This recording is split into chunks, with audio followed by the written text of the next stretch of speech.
You're a stubborn old mule, and I cannot adjust a brick wall.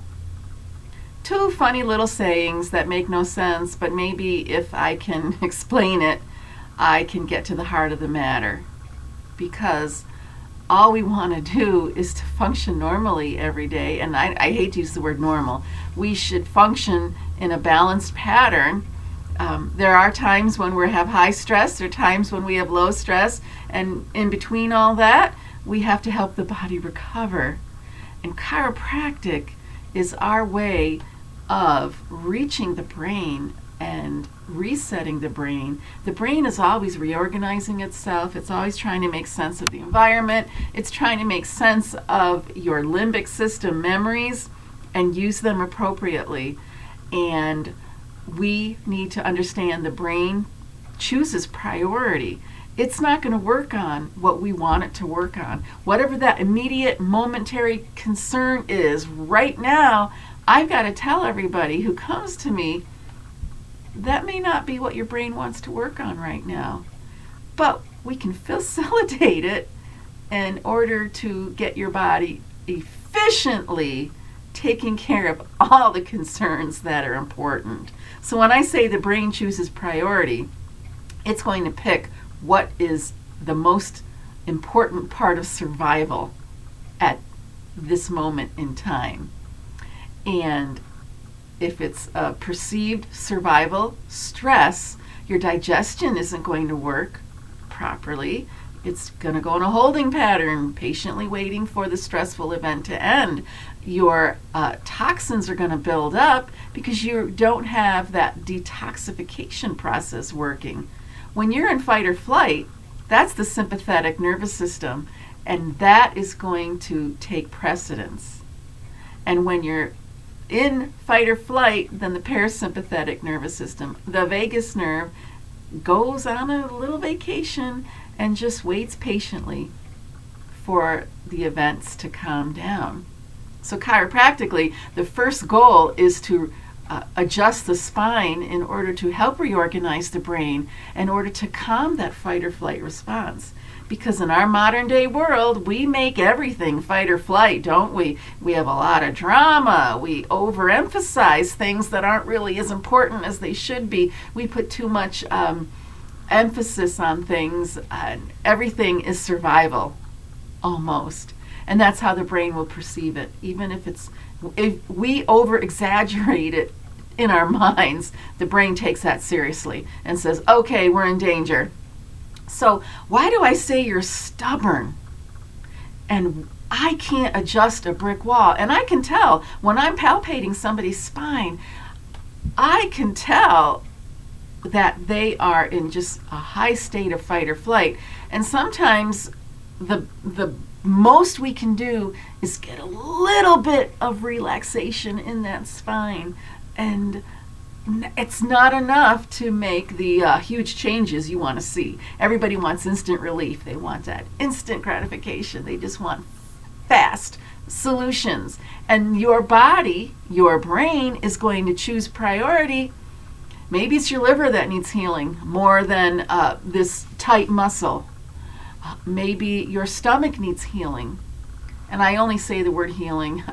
I hate the word I just say it because it comes out of my mouth so easily because I've grown up this way. I don't like the word heal because that means something is good, something is bad, and it's not.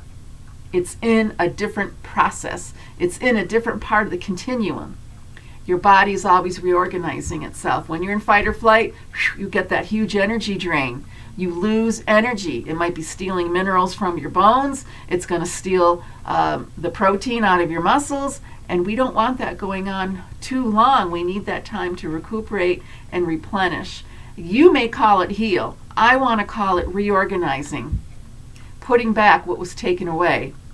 So if you want to heal, understand we've got to put back what was taken away. And if you're burning through all your energy stores, we've got to put that back. So when I say you are stubborn, you're not. You're not really a stubborn personality, although it may feel that way because I try to explain things to some people and They can't buy it. They can't buy it. Why? Because they were taught that you inherit illnesses and diseases from your family members. And I don't even like to use illness and disease. You know that. Disease is not something we should focus on. We call everything a disease. And your nervous system is not a disease. You don't have a disease. You have a nervous system. And when somebody says they inherited a disease from a family member, then they are going to always be feeling out of control of your body, their body, and that just hinders. There's a lot of things being blocked when you believe you inherit something, it's genetic, and that you even call it a disease. Because to me, you don't have a disease. You have a nervous system responding to the stresses of your life. Nervous system responses are not a disease. We are dealing with an energy crisis. When you're depleted of energy, you can't catch up. You can't reorganize. You can't rebuild lost tissue because you're behind. Your checkbook is in the negative. So when you have these stubborn attitudes, another one is aging. Oh, it's aging. It's not. Let me tell you, I used to run a lot of 5Ks. I haven't in a while, but boy, those 80 and 90-year-olds blew me away. So is it aging? You can't use that. It's just going to slow you down. It's going to hinder you. It's going to give you just such negativity. That also robs you of energy. And when you have that idea, it turns on the fight or flight. Because if you think aging is stopping you, the fight or flight is going to try to protect you from that. And now you're going to lose more energy. So we have to get beyond those stubborn ideologies. You're not stubborn, really. Although I want to say it, you're a stubborn old mule. You're just in a stubborn pattern. And it takes a while for people to understand the pattern so that they recognize it, and then they can switch. And that's an interesting word, because your brain can switch like a light switch. Your brain can change how it responds chemically, biochemically, hormonally, with how the nervous system is calmed down, how you get out of fight or flight. And the interesting thing is, we don't typically analyze how we get out of fight or flight. If you're driving on the highway, so you're paying attention, and a car comes right at you, fight or flight is going to say, swerve, get out of the way, and then as soon as that car is long gone, you're back in the highway, you're back in your lane, and you're just continuing on. We don't really analyze, how do we get out of the fight or flight? Yeah, we're still kind of breathing heavily, going, oh, that was a close call, but your body is automatically getting ready to calm down. Your heart rate is slowing down back to normal, and you're going on to your destination. The fight or flight is over. Who analyzes that? You don't. You're just glad. You're like, I'm happy that's over with. And if you resolve a conflict with somebody, you're very glad that's over with. In fact, you might feel a little tired, a little exhausted because you had to work on resolving a problem, and your body says, oh, thank you. Let's go to sleep. Let's take a nap. Let's go to bed early tonight so we can recover and get back what we gave away with all that energy surge. Because that's what fight or flight is. It's this huge uptake or robbing of energy, whatever you want to use. You spend a lot of energy when you're fight or flight. So when you recognize you're in a stubborn pattern, now we have to figure out how to switch off that pattern. And it does take practice. And sometimes the nervous system is so trained, it's so trained well by you, you taught it everything it knows, that the littlest resemblance turns on that fight or flight response. Whatever is in that memory bank of yours turns on that fight or flight response. And here's the interesting thing. If you study the ACE study, Adverse Childhood Events, this is the take-home message with me. These researchers followed children who had traumatic upbringing, they were distressed, living in poverty, and these were considered adverse childhood events. And these people were followed into adulthood, and they followed especially the ones who overcame their childhood. They became financially successful, independent, just doing well in life, not living the same traumatic childhood. They got out of it. However, 50% of them still had high cortisol, as if they had never left their adverse childhood lifestyle. They never left the poverty. They never left the traumatic atmospheres that they were living in. 50% of the people still had that biochemical imprint, and their cortisol remains high, even though they are living in the environment of their choice. They are living with financial stability. And that tells me we have a lot of patterns that are stubborn, that go all the way back to childhood. So when I say another saying, your hang-ups hold you hostage, that's to remind people that they've got the stubborn patterns. And sometimes it's the things they really obsess over, or they have a pet peeve. I'm not saying you have a psychological disorder, because I don't like to call everything a disease and give everything a diagnosis. But if you have some obsessions, hang-ups, pet peeves, they turn on that fight or flight very quickly, very easily, because it's been well embedded in the back of their brain, in that limbic system, where that fight or flight is a slow ember, and any little thing is going to spark it right up, get it flaming. And another concept from David Hanscom is anxiety. You know what anxiety is? Well, pain is another form of anxiety. We look at pain as something that needs to be diagnosed, treated with a drug. Chiropractic, let's go to chiropractor, we'll get out of our pain.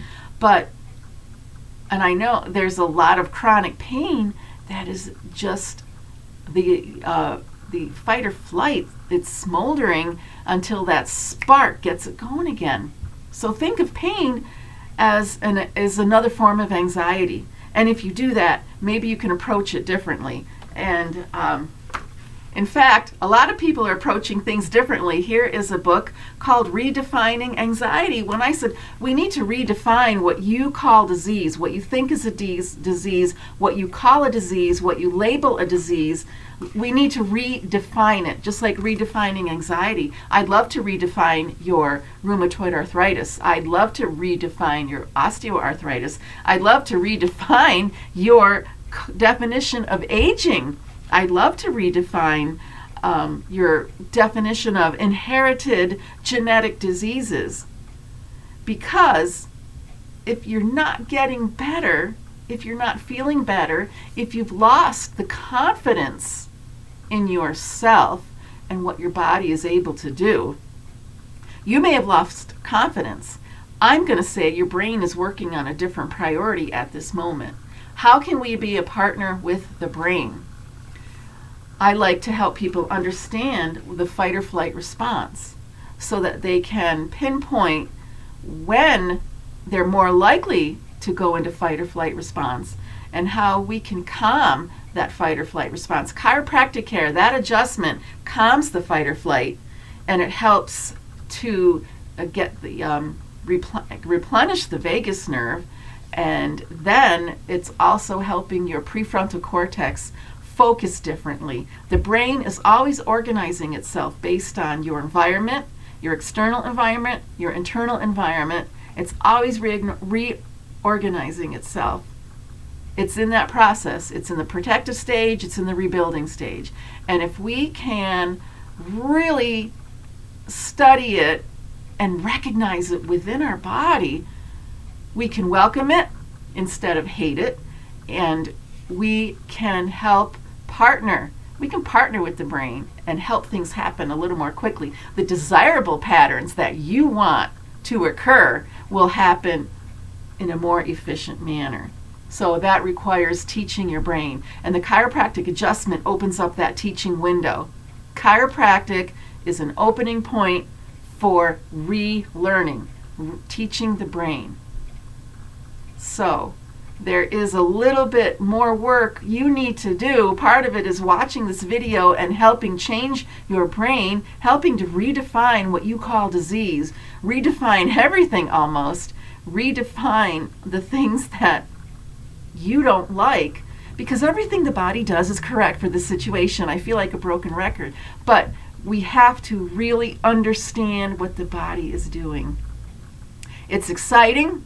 It does take work. It takes a lot of personal introspection, even changing some habits, and it's the journey. That's all there is to it. You've got to be ready for the journey, and the journey may look like this sometimes. Sometimes you're up and down, and that's the brain. The brain is up and down all the time. The brain is in fight or flight, and then it's in rebuilding. It goes back and forth. And for some days, it's more hectic than other days, and the brain is dealing with all that. So don't get mad at your brain because it's choosing a different priority than what you want right now at the moment. Let's partner with the brain. And let me get through that brick wall. I can't adjust a brick wall, but every little bit of removing a brick here, removing a brick there is going to help you make better sense, and you will feel more in control. So every adjustment builds up, is building on the adjustment prior. And tomorrow's health is today's nervous system. So if you want to understand more about the process, it's the Brain First protocol. Let me know what you're interested in, and let's start somewhere. Let's start somewhere instead of just postponing and wondering and saying, oh, I'm just not there yet. I don't get it. Send me an email, phone me. Let's get you in the office, and let's do some coaching. Thanks for watching, and look for more similar videos, and have a great day. Thanks.